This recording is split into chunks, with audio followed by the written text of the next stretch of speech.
रामगोपाल वर्मा कभी सत्या, कंपनी, सरकार जैसी फिल्म्स डायरेक्ट करने के लिए जाने जाते थे।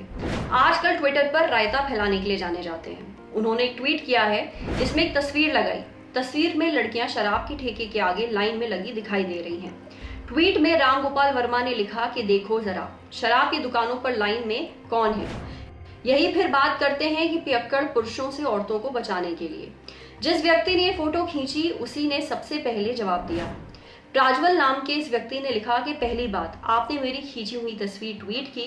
दूसरा, आपका ट्वीट गलत तरीके से देने वाला और सेक्सिस्ट है। अगर आप वहां होते तो आप देखते कि वहां मुश्किल से दर्जन भर महिलाएं थी, जबकि सैकड़ों पुरुष लंबी कतार में लगे हुए थे। ड्यूटी पर मौजूद पुलिस अफसर ने बताया कि ये अलग लाइन महिलाओं की सुरक्षा के मद्देनजर बनवाई गई थी। कई लोग ऐसे भी रहे जिन्होंने रामगोपाल वर्मा को इस ट्वीट के लिए लताड़ दिया। हम यहाँ बात उसकी नहीं कर रहे हैं, हम यहाँ बात कर रहे हैं रामगोपाल वर्मा के इस ट्वीट के पीछे के पूरे झोल की। वो झोल जिसकी वजह से किसी को ये ट्वीट 100% सही लग सकता है। आप अपने बचपन से लेकर आज तक देखी सभी फिल्में याद कीजिए। वो फिल्में याद कीजिए जिसमें लड़की ने शराब पी हो, चाहे वो कॉकटेल की वेरोनिका हो या फिर कल हो ना हो की नैना, चाहे वो सोनू के टीटू की स्वीटी हो या फिर दिलवाले दुल्हनिया ले जाएंगी की सिमरन। सभी केसेस में शराब पीकर लड़कियां बहक जाती हैं, नाचती हैं, लड़कों से फ्लर्ट करती हैं, कुछ तो हीरो के साथ सेक्स भी कर लेती हैं।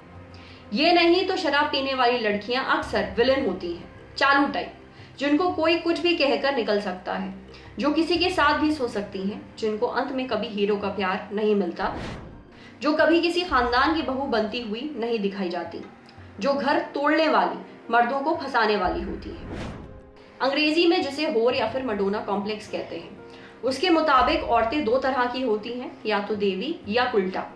देवी शराब पी नहीं सकती, पिएगी भी तो अपने प्रेमी या पति के कहने पर और उसकी नजरों के लिए बहकेगी, गाएगी। वहीं उल्टा पिएगी तो पूरे शहर का मनोरंजन करेगी। इस दूसरे ट्रोप का इस्तेमाल हमारे यहाँ की फिल्मों में बहुत किया जाता है। जहां लड़कियां बेकाबू होती दिखाई देती हैं, अपनी कामुकता पर कंट्रोल खोती हुई दिखाई देती हैं, वहां पुरुषों को क्या होता है? शराब पिए पुरुष अक्सर आपा खोते नजर आते हैं और उनका नशा गुस्से की शक्ल में फूटता है। राजा हिंदुस्तानी में एक सीधा साधा राजा जब शराब पी लेता है तो सबके सामने आरती को खरी खोटी सुनाता है, वो जो शायद होश में होता तो नहीं करता।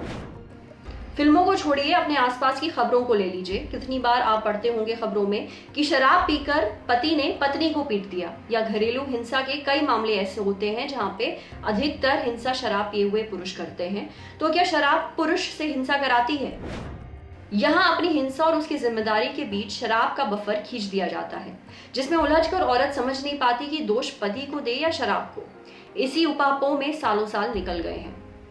अब थोड़ा सा घूमकर वापस आते हैं रामगोपाल वर्मा के इस ट्वीट पर। इसे सेक्सिस्ट कहकर निकल जाने पर बहस अधूरी रह जाती है। मुद्दा ये नहीं है कि औरतें शराब खरीद रही हैं, मुद्दा ये है कि न सिर्फ रामगोपाल वर्मा बल्कि उन कई ऐसे लोगों को लगता है कि शराब पीने वाली लड़कियों के साथ जो होता है वो ठीक होता है, चाहे वो रेप हो, चाहे घरेलू हिंसा हो या फिर कत्ल ही क्यों ना हो।